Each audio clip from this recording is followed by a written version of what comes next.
Hey fans, this is Pat Combs, former Phillies left-handed pitcher, and you're listening to Sports and Rants.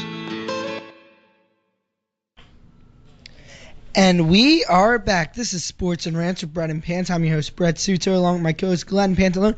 And we are on live with a special guest, former NFL Pro Bowl linebacker Keith Mitchell. Keith, how are you doing today? I'm good, guys. It's such a pleasure to be here with you and have this talk. Man, it feels good to just be alive, right? Yeah. So have you been keeping up with the NFL season so far? Yeah, of course. I'm a big fan. I mean, football has been a big part of my life, so I love, the college football and my Aggies. They're doing their thing.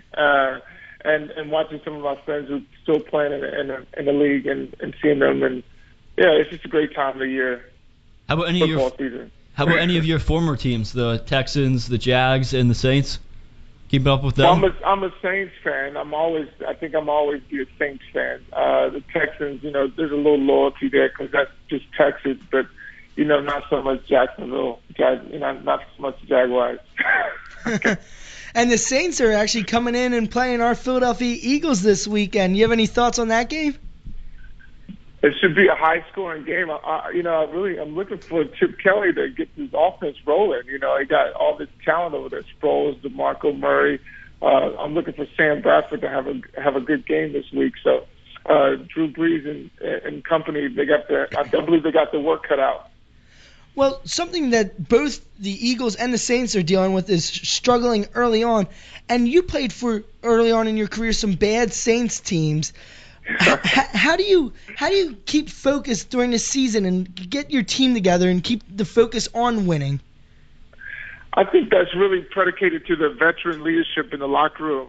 Guys who've been there before and understand it's a long 16 week season, and you're going to have the ups and downs, but there's times that you need to spike. When in desperate times like these, we need to get it going. So I believe it's going to really be predicated to the leadership. The coaches they do the X's and O's, but the players get it done. And depending on what you have in the locker room, the leadership you have in the locker room is going to be what's going to show up on the field. And how does that differ on the offensive side of the ball to the defensive side of the ball? How do you get, say the defense is playing well, but the offense isn't playing well? How does the defensive captains try to emulate and try to get the offensive players going? Well, the thing about that, what I've learned is you can't point fingers, because just as you're pointing the finger, the next week you'll get blown out, on defense. So it's like really the focus is kind of like the Belichick staple here: do your job and focus on that.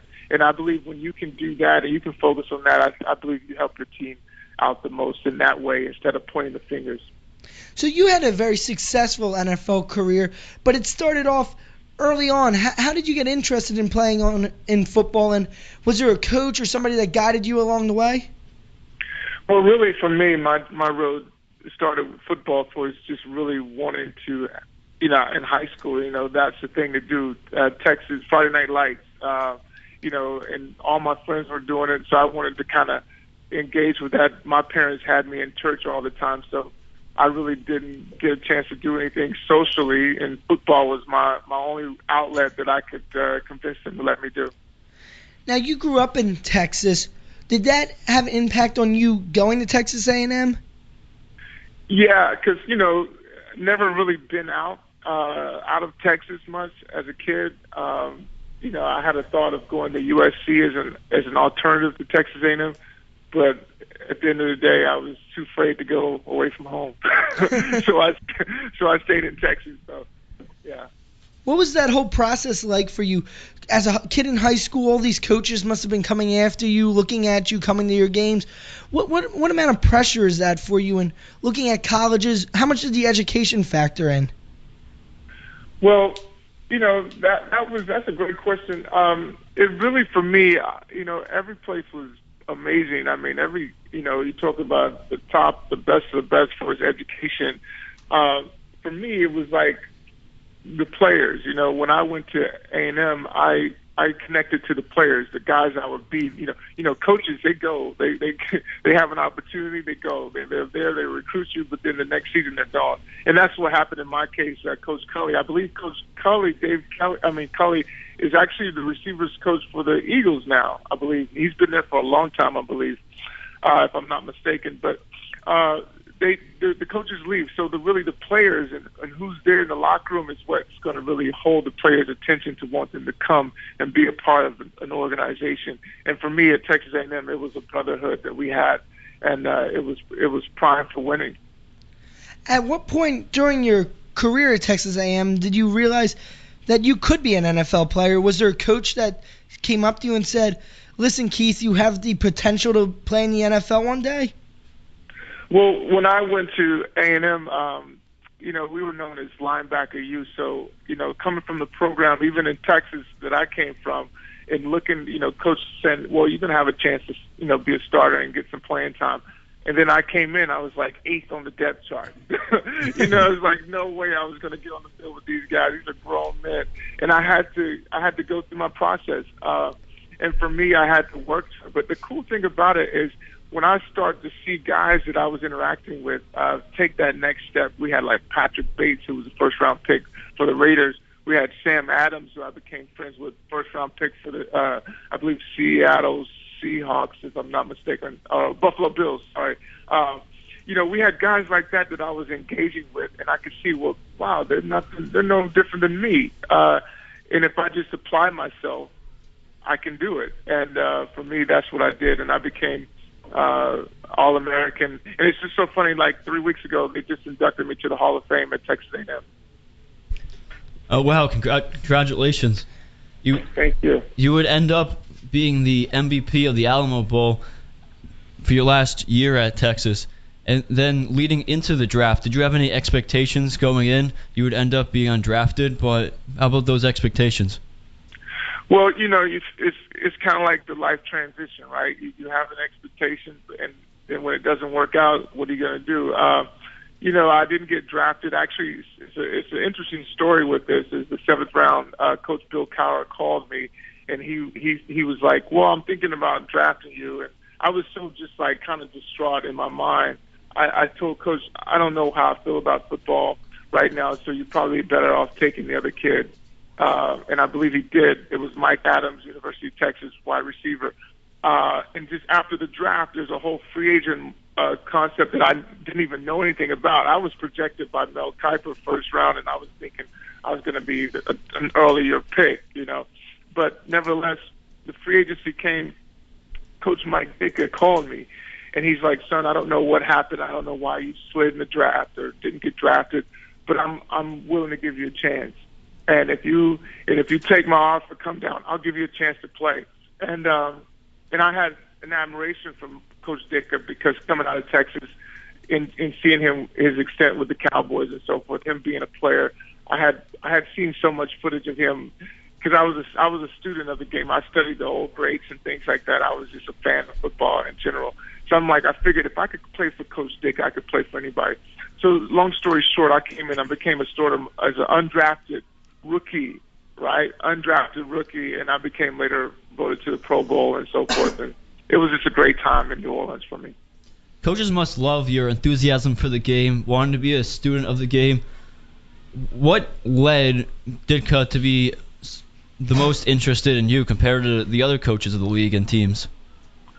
I'm not sure, but Ditka was a wild card. And that's the wild card I guess I needed because he was someone that would take a chance on a so-called, there's a stigma for whatever reason, and, undrafted, players and so forth, as if the scouts can't miss talent. But, so for me, the guy that was started in the position that I was looking to play in was Ronaldo Turnbull. He was making $3 million.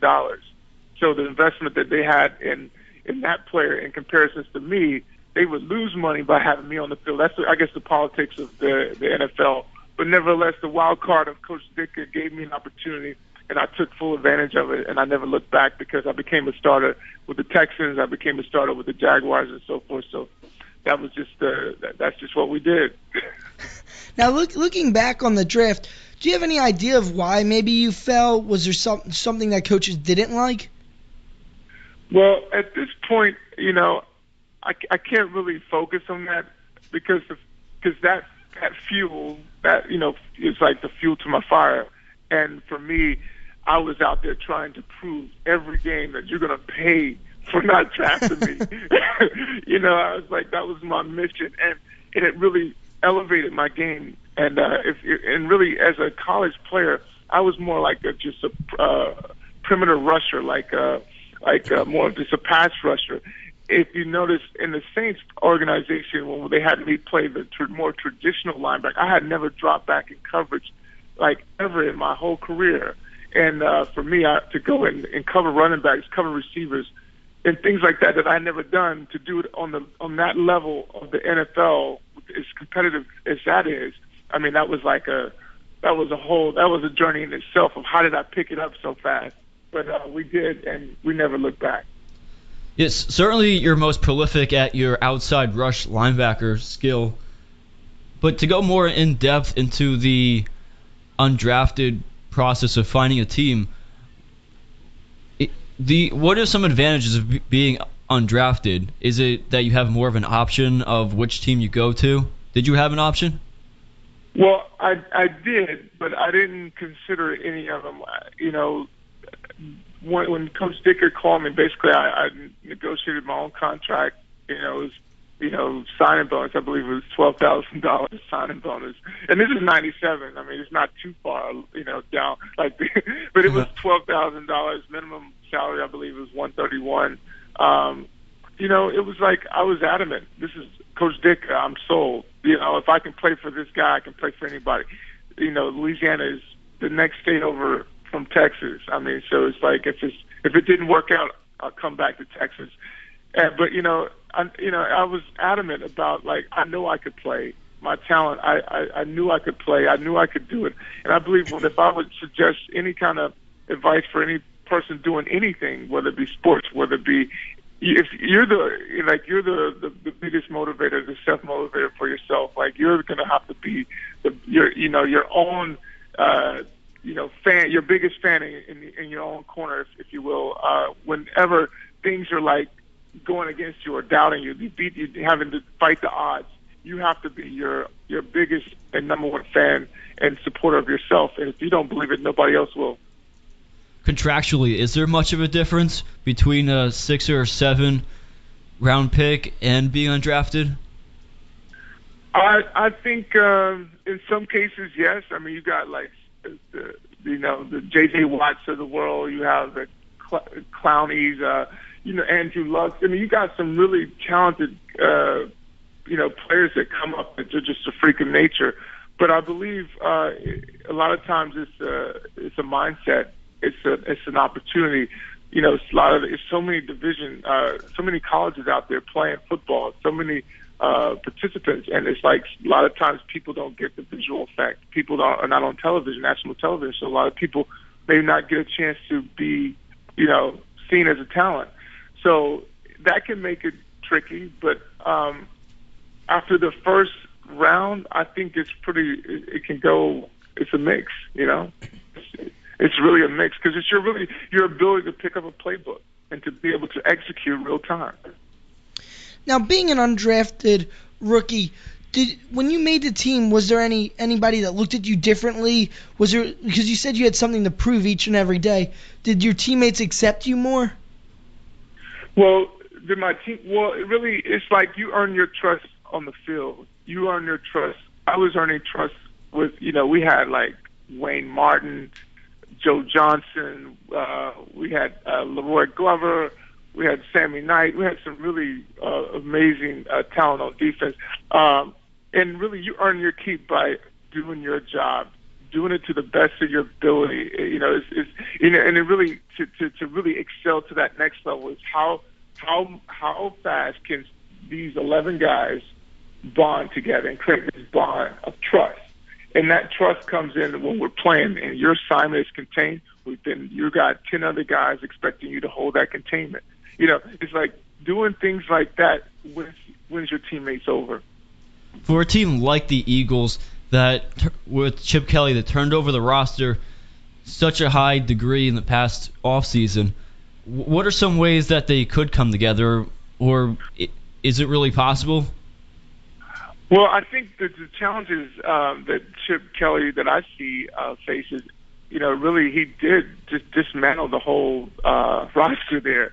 And it's like, if you got something in your head that you're thinking, well, you need to share it with your teammates, because your teammates, your team is going to be the execution on the field. That's going to be your product, So it's like, if you have something that you're thinking and you're not relaying that to your team, well, there's a disconnection there. But luckily for him, he does have some, he has a DeMarco Murray, a Ryan Matthews, Darren Sproles, a really quality quarterback in Bradford, Sam Bradford.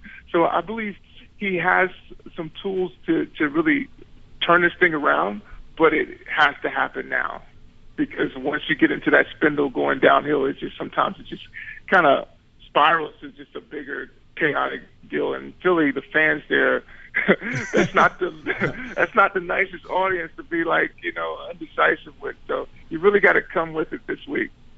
Going off of that, we heard a lot with the Eagles during the offseason was some problems in the locker room. As a former player, how much does that really impact the play on the field? Does the issues off the field actually affect the play of the players, or is it just the coaching staff? Well, it's interesting. There's so many things going on. We have this saying in the locker room, don't buy into the media, don't buy into the articles you read. But it's like everyone's reading it, so you can't help but to kind of, some of that information just absorbs in, and it kind of forms and shapes your perception of things. And when you're not having success, the biggest thing is winning solves everything. But when you're not having the success, those things, well, maybe they're right. Well, maybe this is, a dismantle situation here. Or, it's really, again, they got to find that trust. Again, if Chip Kelly has this big scheme that he's just kind of holding and thinking within, he needs to share this to his team and get them on the same page so they can find the execution on the field on Sunday. Now, going back to your career with the Saints, how did you deal with the pressures off the field and on the field? How did you deal with the stress every day going in, playing, going into practice, especially as a guy that was undrafted? Well, coming in as a rookie, you're like, your nose is to the ground. You're like, I see the head coach, Coach Dicker, come in one way, and I'm like, I turn another way. It's like your most is focused, just trying to, do your job. You're going to sustain injuries. The NFL is a highly competitive, violent sport, so injuries are going to happen. Stay healthy. You can't. There's a saying, you can't stay on the team. You can't. What's the thing? You can't make the team in the tub. It's like you have to really take care of yourself. And for me, that was my focus of really just taking care of my body, staying healthy, and staying in my playbook. Because that's a lot of people talk about the offensive playbook and the terminologies and so forth, but the defensive playbook is just as big. And on any given Sunday, the defensive coordinator can use and access that whole playbook, and you need to know, as a linebacker in particular, where everybody is.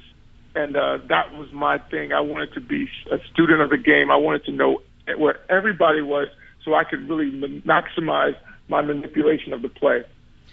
Now, how does different playbooks differ on different teams? You played on several different teams. How did one team utilize you better than another team, or was it more of the coaching staff? I think it's more of the coaching staff. We had Jim Haslett as a head coach, and our D coordinator was Ron Zook after Dicker left. Dicker, we ran more of the scheme they did with the 85 Bears. It was the Bear package. It really depends on the nature of the defensive coordinator and his flexibility or creativity to kind of use players. And I believe this is a good point that a lot of things that I'm seeing in the league are kind of missing. It's like the coaches have their ideas of the scheme, but they don't really create the schemes best suited for the players. Prime example is in Denver with Kubiak and Peyton Manning. Well, he's obviously not able to get this and grasp this read zone and under the center concept, he's more comfortable and more in the pistol package. It would behoove you to play to the leverage of where your players excel the most, and that's something that's very interesting that we're finding a lot of teams are not doing. One thing we hear a lot on our show, especially interviewing former defensive players, is a lot of times they struggle in other schemes, and a lot of times they'll say that it was only a one scheme, you're only a one scheme type of player. Is that true for a lot of defensive players? We're seeing a lot of guys today on one team they excel, but as soon as they get traded or go into free agency on a different team, it's like they don't even exist. Well, I'm gonna I guess that's why I stress when I changed from the Saints to the Texans and to the Jaguars, and I became a starter. Because a very interesting thing with the NFL, unlike what I see in a lot of other sports, is like we're the league of what have you done for me lately. You go to a whole nother team. It's like unless you're like this Hall of Famer like a Emmitt Smith, someone or Brett Favre. I mean, you got to earn your keep. You got to we saw you do some amazing things over here. That's why you're here. But you haven't done anything here. So it's like you have to build that rapport all over again. And that's what's really cool about the NFL because it's just that competitive. And, back when I was playing, I was really into that kind of competitive nature and excited about the challenges like that. Not so much now, but it was, it's just one of those things, man. You got to, that proving, creating that trust, you have to do that all over again, each team that you go to. So that's the challenges that I see from my experience.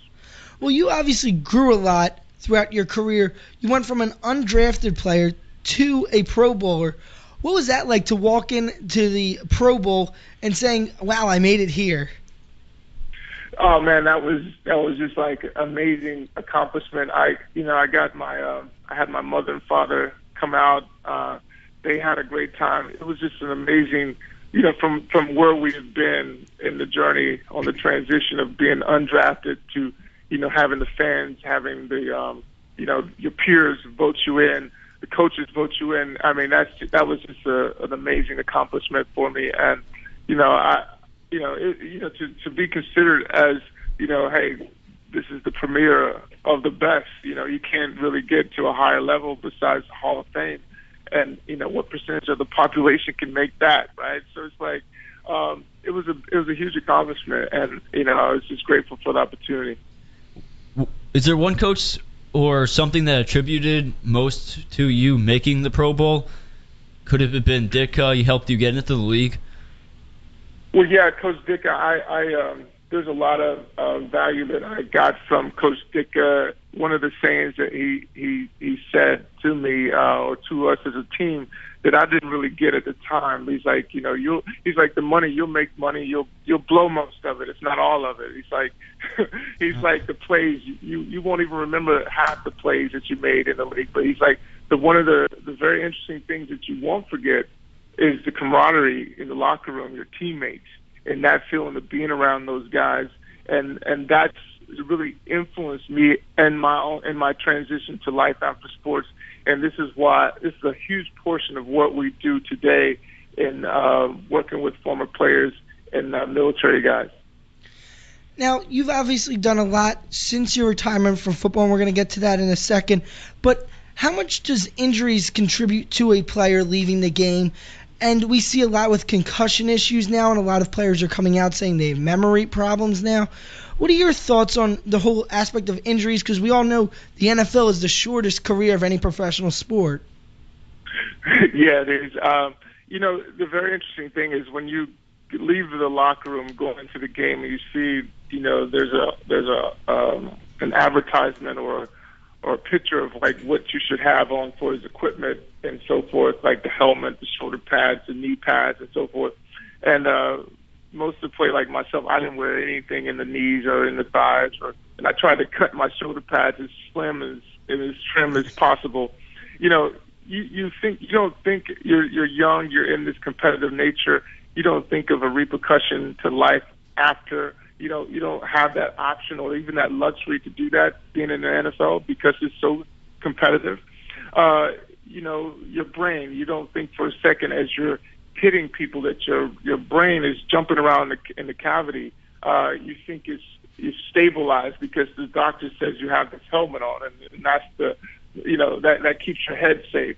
So it's like you don't have this conception of really what you're doing from a physical nature, because it's been more like something that you've done your whole life, and it's been only a certain way relayed to you. So, the repercussions of the game are vast, and it's real. And as a player, at some point you have to look at it, because if you value a certain life or wanting to have a certain life, because money doesn't solve this issue. The attainments, the cars, that doesn't solve this issue. You have to live with you after age of 35 or whenever you retire. I retired at 33, so whenever you retire, you have to live your life, and you're going to be highly affected by the trauma that you've created in a violent game like football. Now, like I mentioned, you've done a lot since your retirement from the game. How did the transition go for you, and what got you involved in all these different aspects of life? Well, my last season playing in Jacksonville, making a tackle I had made a million times, left me paralyzed and suffering paralysis for about a 6-month period. And that's why I left the game. In that transition, guys are, that your teammates or your brothers and that you've created bonds with, they're going off doing their things. The front office, you're not getting letters, you're not getting, no one's calling, checking on you, coaches, that you feel you had certain relationships with. And I believe we did, but this is just the extent of it. It's like in practice even, guys will get hurt. I'm sure you guys have seen practices. Guys get hurt and they stop for a second, but then they walk it up 10 and start practice like it never happened. Well, this is the circumstances that happen when you transition. And it affects you. It puts you in a depressed state. I was in a depressed state. I mean, this was who I was my whole life to me as a pro football player. And to see this part of my life or who I thought I was to die out, it was like a midlife crisis. And we really didn't have a support group there to help me transition. And so this is why I'm so compelled to do this and create this transitional program as we've created for the veterans and for the NFL guys to have this cushion, a 3-year program that can help you transition to life after playing sports. Now, in your opinion, we see what you just described a lot happening with former NFL players. Do you think there's a reason for that rather than some of the other sports? Well, really the only sport that you have really equivalent to football with the violence is hockey. So I would imagine, as I've gotten stories to see, hockey players are suffering a lot of the same things that the football players are suffering from, which is equivalent to what the veterans are suffering from, literally a war. I mean, this is like the old days of Rome, gladiator, in Philly, your guys are walking. I believe you split a bar, to walk into the field. They're like, look at the gladiators, just like they're going to like beat each other up. That's just what it is. And it's just a violent game like that. Anything you do has a repercussion, and I believe the more extreme that you do what you do is the more extreme repercussion that comes back. That we have to understand ahead of time and plan for these guys as they make that transition, because we know it's coming. It's just a matter of time. Even sports that are a little bit less violent, like soccer, it's the repetitive hits to the head with the ball going 60 miles per hour, heading the ball.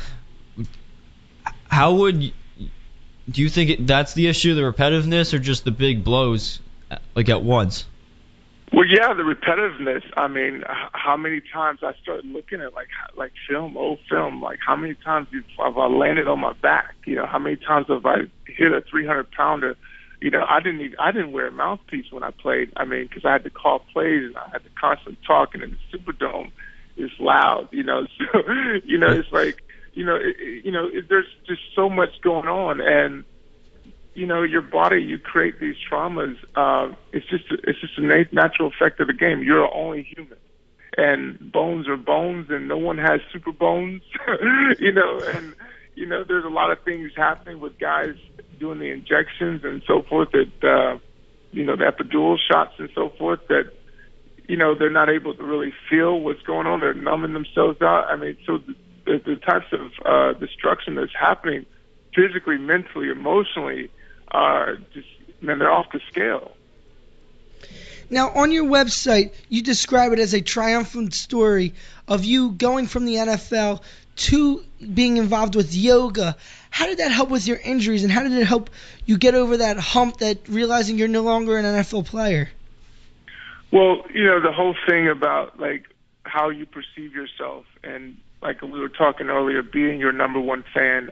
Well, when you've seen yourself climb this ladder of success, so-called success, or climb this ladder of attainment to be the superior athlete, in the natural regression of your body, just because you're human, and the degression of as you get older, the degeneration of tissues, muscles, and so forth as you get older. Well, you start looking at yourself as such. Wow, I used to be able to do this, but I can't do this anymore. You start looking at yourself and you start downgrading yourself psychologically, mentally, emotionally, and physically, and that weighs on you. And then a lot of times you're also in the midst of a lot of pain that you're going through physically, because you know a lot of pain, injuries that you've acknowledged, and a lot of injuries that you didn't even know you had are coming to surface. And then you're trying to function on a day-to-day. I mean, you're trying to have a relationship, you're trying to manage your money. Life is happening 100 miles an hour, and it can be overwhelming. And it is overwhelming for a lot of people, and there's things that you can do. You're in a really vulnerable state. So there's things that you can do from a medicinal perspective, from the standpoint of pharmaceuticals and so forth. There's things you can do holistic. And what we're proposing is more the holistic things, because the holistic things keep you from the darkest stages, or the darkest sides of the addictions and so forth, or the gambling addictions, all these types of things. So it's like we're trying to, what we're doing is creating a more or less a holistic table of tools that people can take and make their transition more efficiently. And that's what I'm enjoying. And I'm loving to see guys being empowered and make that transition the way it should be. Like you just mentioned, sometimes players end up in that dark place. Drugs, to deal with the pain, different medication. Some of them end up being extremely out of shape after they play, and they just deal with a lot of depression. How has yoga changed your life and made you realize that there's still good, and even though you're not an NFL player anymore, you could still help out people? Well, yeah, and it's really is connection. Yoga, it gives you a chance to connect to you. It's an empowerment for you to understand that I can grow into more than just being an athlete, a football player. I have more growth potential to be a speaker, leader in my community, serve people, do some amazing things. They sound very simple, but yet complex. When you're making this transition with all these things, the attributes of pain, the attributes of confusion, kids, you got life, again, happening 100 miles an hour. I mean, these things, yoga helps you connect to yourself, and it allows you that platform to connect to yourself on a physical level, because that is the surface. So you start there and understand, you can start observing your behavior with yourself and understanding the choices that you can make. Either I can continue to do it the way I've been doing it, or I can do something different. There's a reason why you see the most, renowned athletes, and you see them after they transition and they're done playing, and they look like, they look out of shape. They look like sick. They look, very toxic, in my opinion, in a lot of cases. I mean, there's a reason for that.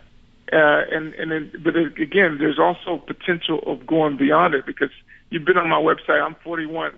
And if you see how I look, I mean, I didn't miss a game from high school, college to pros, and when I almost broke my neck is what forced me to leave the game. So it's like, I mean, I hurt. I went through so much pain, and I had to undo that pain and create a healing for myself that wouldn't be detrimental to my life. And I had to do it holistically, or else I would have stayed in those dark places. Now, looking on your website and reading different articles, you've been featured a lot in different newspapers, online, different videos. Why do you think you've gotten so much attention for the changes you've made in your life and the whole idea of yoga? Well, I believe we connect to that mainstream market. We connect to the man who would typically like even consider a yoga or consider a meditation. I guess fortunate for me is that, the linebacker position, the NFL is that supreme masculine type, platform. And what I've gotten from a lot of the veterans, what I've gotten from a lot of players is, again, they know where we've been and and I know where they've been. So we've kind of had that mutual bond that this guy, he's paid dues. He's been in the trenches. So if he's saying this and I know what he's been through, well, then maybe there's an opportunity for me to go beyond my circumstance.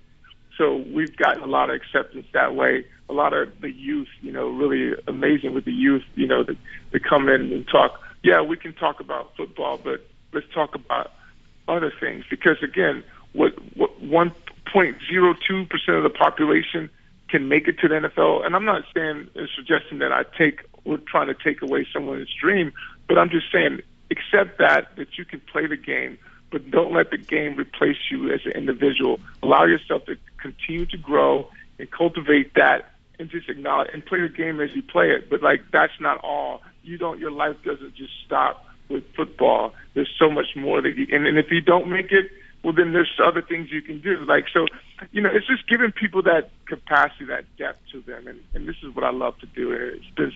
When I played, I never thought in a million years I'd be doing this or saying any of these things that I'm saying. But I'm really grateful for the opportunity because I really find this is my purpose.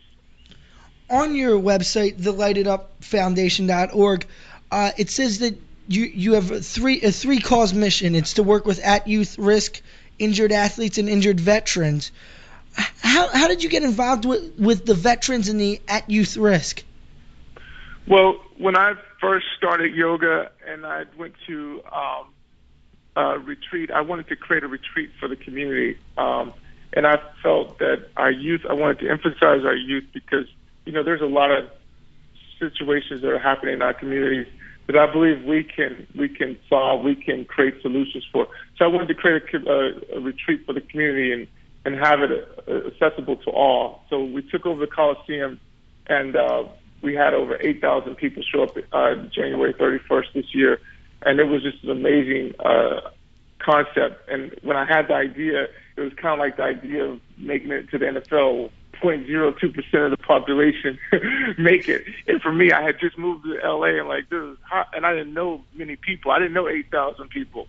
And this is a small pond with huge fish. And I'm just this yoga teacher, retired football player, and so forth. But we got that done. And then how I got to the veterans concept is Congressman Tim Ryan out of Ohio. We connected, and he's been having me come up to do meditation with the retired veterans at the Capitol. We've done that several times. I did the meditation for the Obamas on that Good Friday, the Easter egg roll that Michelle Obama does every year.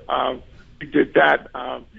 We took over the Capitol in Austin, Texas, just creating cause. It's when I say we took over the Capitol, we had a meditation of 3,000 people, yoga practicing the lawn, things like that. So it's just really, again, that leadership that we did on the field is creating leadership in the community. And I think the best way to kind of spread the message is lead by the example.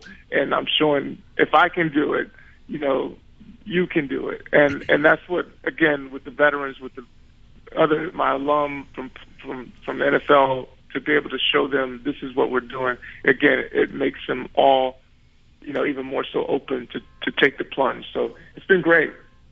For at youth risk, do they look up to you because you're a former football player, and do they realize that, hey, he made it and he made changes in his life, and if I do that, I can one day play in the league? I believe so. I believe that is a good, that's a big leverage point for me. but I think once we get into it, there's so many other life lessons that we've learned outside of playing football. I mean, the transitional period of being an All-American in college, not being drafted, making that transition. And I guess really the message is that life is not going to be the safety net or this perfect outline concept as you want to put it in your head. It's going to have the ups and downs. And in the ups and downs, you have to stay focused with your intention. And really, I guess, so the message is they are able to sit still and listen for a bit. And then we kind of interject some capacity to it. Like, we can talk sports, but we add depth to it. Like, what do you see yourself in 10 years? What are your goals? Things like that. Just adding depth to the child, and I believe those are, really fascinating things that I'm seeing. These kids really buy into and seeing their lives change. Well, Keith, before we let you go, like you mentioned earlier in our interview, you were recently inducted into the Hall of Fame at Texas A&M.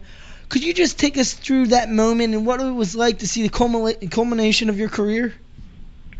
Oh, man, it was pretty amazing. Like, once, when I left A&M, I really didn't go back much. There was some, ideas or words about why I didn't get drafted that were kind of ailing me and so forth. And I didn't want to deal with that. I was in the league. I was doing my thing, and I didn't want to, mess with it. But so I lost contact with a lot of my fellow teammates in the university. So for me to go back and to be inducted into the Hall of Fame, I didn't dwell on the negative stuff or the hearsay and so forth. I just celebrated. I celebrated with my alum. I celebrated with our 12th Man Foundation, our Letterman's Association. I celebrated with them, and I talked about how, A&M was the most amazing experience that I've ever had. And as I'm going out and as I played in the NFL, I was representing Texas A&M. And as I do the things that I'm blessed to do outside of the NFL and what we're doing with the work with yoga and meditation and consciousness and so forth, I represent Texas A&M. And that's what I was dwelling on. I got a chance to acknowledge my mother and father and my sister for being on the journey with me, and it was just really just a great time, man. It was just amazing, and that's what I like to share, and I kind of talked about my story with these groups and so forth, and it was just a great time. It was the most amazing experience one of the most amazing experiences I've ever had. Well, Keith, before you leave us, could you just tell our listeners about your website, any social media, and any upcoming events? Yeah, my website is keithmitchell59.com. Also, my Facebook and Instagram are keithmitchell59.com.